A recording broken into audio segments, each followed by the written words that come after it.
Hi guys, and welcome back from Carly at the Hook and Nut Nook. A big shout out to the lady who commented on the shawl video, specifically requesting a video like this one. It isn't a perfect square, but it gives you that kind of pattern if you wanted to turn it into a blanket. Secondly, please excuse the quality of this video. It's that time of year when my kids' friends go back to school and bring home with them everything, and I catch everything that's thrown at me. But I wanted to get this video out quickly so that if you want to make this for Halloween, you have plenty of time. So please excuse any sniffing or coughing. I will do my best to pause recordings in between to not make you suffer that. But this video will also be very quick and very basic, as I have covered the actual skull pattern in various other videos. And this is pretty much, with just a few tweaks to make it flat, pretty much exactly the same thing. So for a slower version of the actual skull, I will put the link to the original videos down below. Also, I'd like to say thank you to the ladies who made it to the macrame classes that we did, the 2 classes making this really cute owl. Also, so far as the pattern, I have had comments about where I get my patterns from. I've been crocheting for almost 20 years now, and I don't think I've ever actually followed a pattern. Some I've learnt of other people, some I've just seen and worked out how to recreate.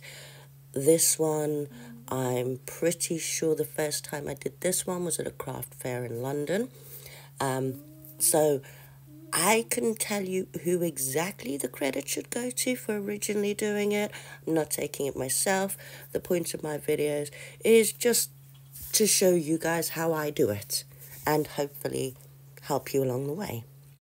I'm going to be using a super chunky red yarn for this and a 5mm hook, but you can use whatever yarn you like and the appropriate size hook for that.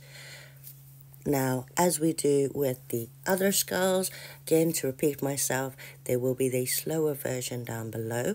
We are going to start with our magic ring and our foundation shell. Now, we will be doing rows 1 through to 5, so that will include the foundation set of shells, the base for the bottom lip, the base for the top lip, and the first row of the top lip. Please excuse any giggling that you hear in the background. My little boy is watching something on his phone and it is amusing him no end. I'll have a look at what he's watching in a second. So I'm actually going to skip through to the end of row 5, as otherwise this video would take about 2 hours. So I will meet you guys there and I will explain the next stage. I will, however, say that in this version, unlike the hanging spinner version that we did, where we slip stitch over to the chain 1 space to do our shells, in this version we are chaining 3 at the end and then turning our work and doing our shell into the chain 1 space. We will be repeating this row 1 to 5 as many times as you require for the width of your blanket. So if your one skull at this stage measures 10 centimeters across and you want your blanket to be 1 meter wide, you will need to repeat this repeat it technically 9 times until you have 10 of these sections. Now, I'm only doing mine 3 wide at this stage. Mine are really quite wide because I'm using the chunky wool and the big hook. But for the observational, I will be doing the 3. You can sew your ends in at this stage if you so wish. I'm going to leave mine on because it shows easier where you're going to be joining each of these half faces together. But basically you want to be working on the back of the others. So I haven't finished off my final one, as we will be continuing on with the skulls from this one. So I have my final one, and I have the amount of half faces that I require for my width, and we're going to start with row 6. So we're going to chain 3, turn our work, and shell into that first shell, and we're just going to be continuing row 6 as we would if we were just doing the single skull at this stage. So I'll meet you guys back at the shell on the other side at the end of row 6, which is adding his rest of his lip and his nose hole. So I'm just completing my final shell for row 6 on my first skull. So we'll do our final 2 double crochets. Now you're going to be attaching the other one on the same side where you finished off. So that's the front. We're going to be working into the back. So there you see I have my tail that I'll sew in later. And we're going to go directly into that next skull. And we're going to do a shell. So into that chain 1 space, and we're going to do our first shell. So 2 double crochets, chain 1, 2 double crochets, and then do exactly the same on this skull as you did on the previous one. So again, we're going to be adding the top parts of his lip and his nose hole in row 6. And we're going to repeat this process on each of those half skulls that we have until they're all attached. Again, as I said, there will be a lot of pausing in this video while you complete each of the stages yourself. So this is mostly to just explain to you how we turn the triangle pattern or even the single skull into a flat skull. So I'm just going to complete my last one, and I will meet you guys back at the end of row 6 on our final skull. Well, all of our skulls really. So here we are doing our final shell of row 6 in our final skull, and now all of our skulls should be attached together like a bunting of half skulls, and this will give you the final width of your blanket if you follow the pattern that I am doing. So for row 7, as with the single skulls, we will be adding his eye holes. So again, we're going to do our shell in our first shell. So chain 3, shell in our first shell, chain 3, half double crochet in that first single crochet, chain 7, single crochet in the nose hole, chain 7, half double crochet in that last single crochet, and then chain 3 and shell. And this is where it changes up a little bit, as we will be separating the two, getting ready to add another skull in the middle there.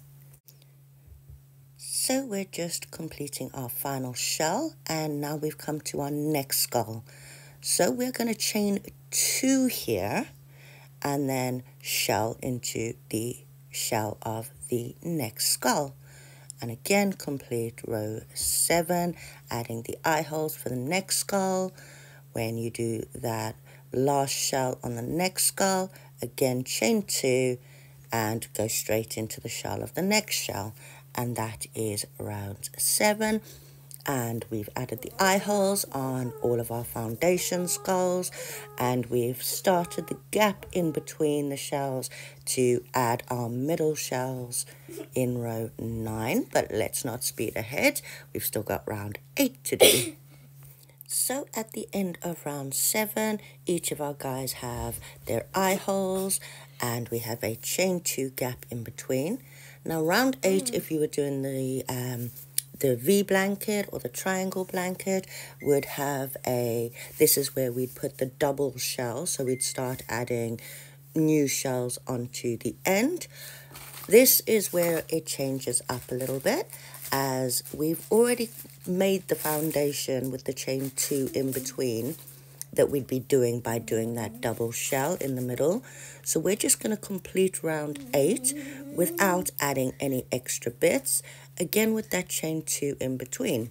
So our first shell, chain 3, and then single crochet into the top of that half double, 7 single crochets over the chain 7, straight into the next eye hole with the 7 single crochets, 1 in that final half double, chain 3, shell, chain 2 in the middle again, and then onto the next shell and next skull, and complete round 8. Again, pause here and I'll meet you guys at the end.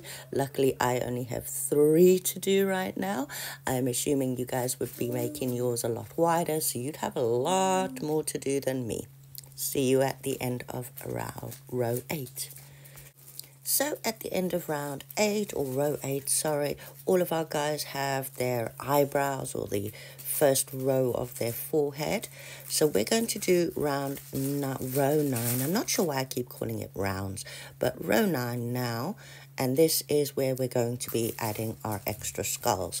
As long as you remember this process throughout your blanket, so instead of it being with the first row of his eyebrows, I guess, that you add your new skull, you're going to be doing it on the second one, where you reduce your 16 single crochets down to 12. Yes, 12, sorry. So we're going to complete our first skull as we normally would, reducing those 16 by skipping the first and the middle 2 single crochets. So I'm just completing the last shell in that first skull, and now we come to that chain 2 gap in between. Bear with me. I'll finish the end of that shell.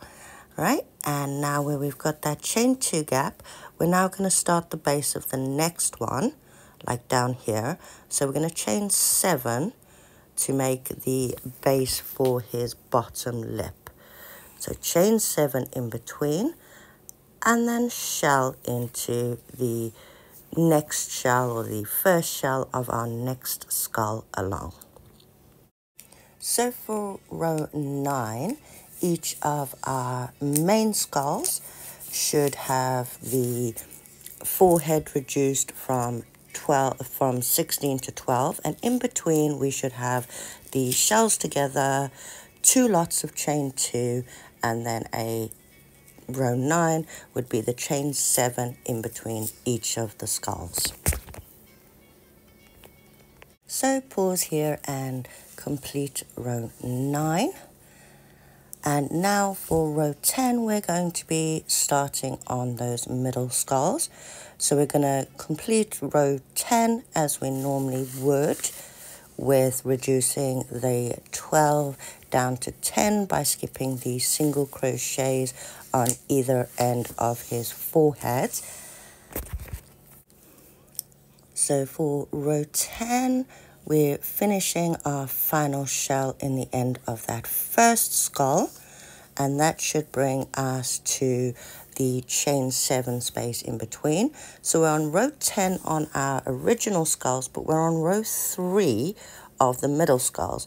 So we're going to chain 3, and then we're going to do our 7 double crochets around that chain 7 to make his bottom lip as we did with the first skulls, and then finish that row. So our chain 7 double crochets over the chain 7, chain 3, shell into that next one, and that should bring us to our next skull. So I'll meet you guys there.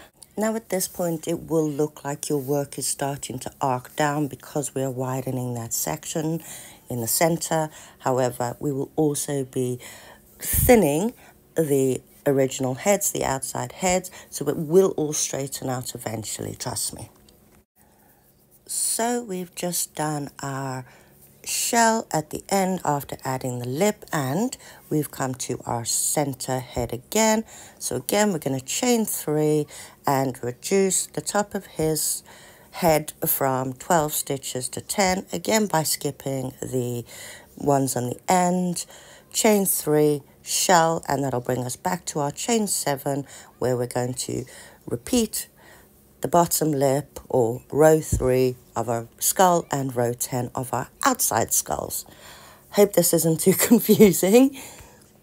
Okay, so at the end of row 10, we've reduced the top of the head of our external skulls down to 10, and we have done the bottom lip of our internal skulls. Now, if you continue to do rows 11 and 12 of your external skulls, which would be the final reduction of the outside ones of the skull down to 4, it'll also be round 4 of your internal skulls. So if I meet you guys back there, so at the end of row 12, we're ready to close those end skulls now, and we will have the foundation for the top lip on our center skulls. So for row 13 of our external ones, just as if we were doing the 1, we're going to shell in that first shell and then shell straight over in that next shell, closing up the top of our our outside skulls. And this is going to bring us to row 5 then of, row 5, hold on, closing up, sorry, I'm losing count now. This is going to bring us to the nose hole section of our external skulls. And now you see by closing up that gap and going slightly wider, it does actually lie perfectly straight. So again, we're going to chain 3, and then we're going to give them a top lip. So single crochet in the first 3, double crochet, skip 1, double crochet in the next, and single crochet, and continue that along to finish off row 13 of our external skulls. So again, please pause, and I will see you guys at the end of row 13. So very exciting. At the end of row 13, we have 3 completed skulls, and our middle skulls have their nose hole. So for row 14, we're going to repeat what we did with the base skulls.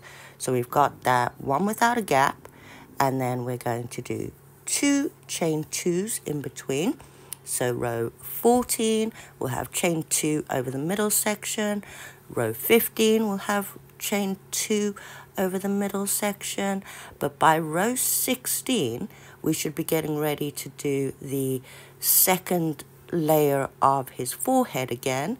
So as with the previous row, this is where we do the chain 7 in between to add the 2 new heads on the sides. In my case, there's only 2 of them. I really do hope this makes sense. As long as you remember that you're starting new heads above the previous head, so you'll start doing the chain 7 gap in between those shells. Every time that you are coming to the second row of the foreheads, second row of the forehead, or row 9 of your incompleted skulls. If you continue this process along for as long as the length that you would like your blanket-ish, maybe minus a little bit, and once you guys have completed this, I'll bring you back in at the end, well, towards the end, to show you where exactly you want to stop in order to complete your blanket. So I'll see you guys in a few hours. Okay, we're finally at the exciting bit. You have your estimated length of skulls.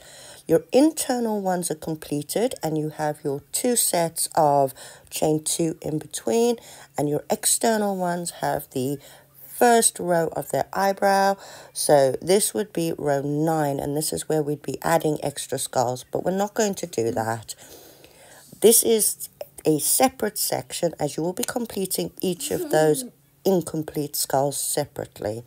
So we've done our first shell, and we're going to complete that skull. just that end skull on its own.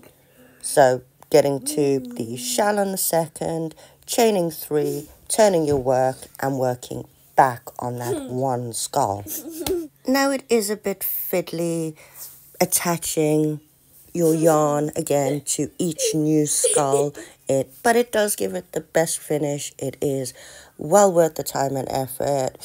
If you have a wide blanket, then obviously it'll take a bit longer, but I ran out of the red, so I'm just going to attach the black at this one just to give you guys an idea. So you go into that, work from right to left. So you go into that last double crochet of your shell, attach your yarn, chain 3 and shell, and work along from rows 10 to 13. So until you've closed that final shell. So in this case, you'd be doing your shell in your first shell, chaining 3, reducing his head from 16 to 12 again by skipping the ends, chain 3, do your final shell, and then turn your work, well, chain 3, turn your work and go back into that shell and do row 10, which is reducing the 12 to 10, and so on and so forth until you've completed that skull. So up to row 13, where you shell and then shell straight into the next shell, and then you're going to move over to the next head on the left, or the next skull on the left, and work from the 2 shells there, or the shell on the right of that skull. So as long as you work in this process, your blanket should finish out symmetrical, however long you've made it, however wide you've made it. But it is a really cute pattern, and it does have the bouncy edges, you know, if you get what I mean, the frilly edges and the frilly sides, and it's just such a pretty pattern. I will be going down to my haberdashery the next time I can get out to Chester, Azkaban. I'm only allowed there very infrequently. Both my bank manager and my husband have said, mate, once every couple of months, so I do have to stock up when I go. But I only had 1 ball of this red left, as I used the other balls, because it came in a 6-pack. I used the other balls to make a coat for a friend of mine. That's it. She was going to a festival and she wanted one with the flag on it, the St. Kitts and Nevis, I believe. So yeah, that was really cool. But I will be going back and getting some more and doing my daughter this blanket in purple to go with her room, I think.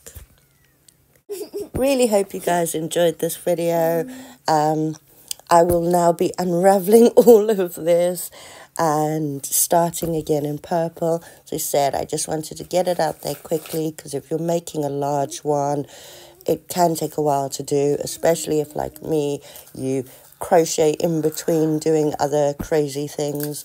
At the moment, it's preservation season, so I've been spending a lot of time canning and drying and, you know, pickling and everything that's involved with the end of the season harvest.